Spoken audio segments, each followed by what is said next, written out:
This is gallium.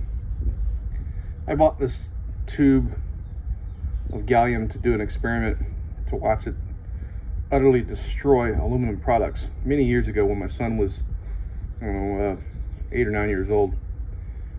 And it's been sitting up here on my shelf of shame for quite some time. And I was just cleaning stuff off and I happened to pick it up. While I was drinking my beer with my right hand, I had it in my left hand, and I noticed something. See if I can recreate it. All right, it's sizzling.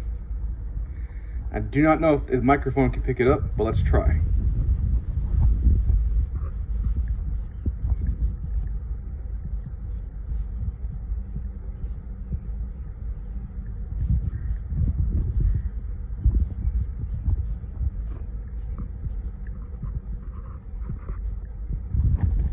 So without being able to review the footage while I record this, because I'm recording it, I'm going to assume that you can hear it.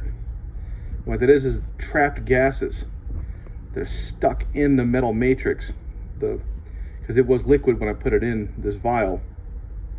And with my hands being at, I don't know, close to probably 90 degrees, I have really hot hands. It's melting because gallium melts something like 85 and a half, 84 and a half degrees Fahrenheit, something like that. I have to look it up. So just my hot hands, I'm able to actually fry, in a way, like bacon on a skillet. I'm able to fry the gallium. So I'm gonna turn this off now so I can see whether or not you can actually hear the little popping sound, like little Rice Krispies. Yeah, science is cool, man.